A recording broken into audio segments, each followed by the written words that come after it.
पालघरमधील Vaitarna railway स्थानकाजवळ railway ट्रॅकला तडे गेल्याची माहिती समोर आली आहे। त्यामुळे पश्चिम रेल्वेची वाहतूक विस्कळीत झाली। मुंबईकडे येणाऱ्या अप लाईनवरील रेल्वे ट्रॅकला तडे गेल्याचे समजते। मुंबईकडे येणाऱ्या लांब पल्ल्याच्या गाड्यांवर याचा परिणाम झालाय। अनेक एक्सप्रेस ट्रेनचा खोळंबा झालाय। वैतरणा रेल्वे स्थानकावर काही एक्सप्रेस गाड्या खोळंबल्या आहेत।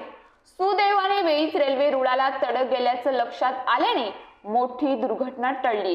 रेल्वे ट्रॅक बदलण्याचं काम रेल्वे प्रशासनाकडून हाती घेण्यात आले। यामुळे अप लाईन वरील गाड्यांचं वेळापत्रक खोळंबणार असल्याचे चित्र आहे। गुजरातकडून येणाऱ्या लांब पल्ल्याच्या गाड्या पालघर जिल्ह्यातील इतर रेल्वे स्थानकावर थांबवण्यात आल्या आहेत। आज सकाळी 8 वाजण्याच्या सुमारास हा प्रकार समोर आला आहे। गुजरातवरून मुंबईकडे येणाऱ्या अप लेनवरील रेल्वे ट्रॅकला तडे गेले आहेत। त्यामुळे लांब पल्ल्यांच्या गाड्यांवर देखील याचा परिणाम झालाय। लोकलची वाहतूक थोड्या प्रमाणात विस्कळीत झाली आहे। दरम्यान सध्या अप लेनवरील गाड्या धीम्या गतीने मुंबईच्या दिशेने सुरू आहेत।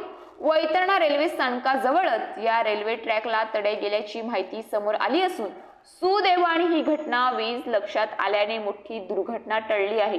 सध्या रेल्वे प्रशासनाचे कर्मचारी या ठिकाणी दाखल झाले आहेत। रेल्वे ट्रॅक बदलण्याचं काम युद्ध पातळीवर सुरू करण्यात आलंय। त्यामुळे काही गाड्यांवर याचा परिणाम होणार असून गाड्या उशिरा गेल्या चाकरमानी आणि विद्यार्थ्यांना आज पुन्हा एकदा लेट मार्क लागणार।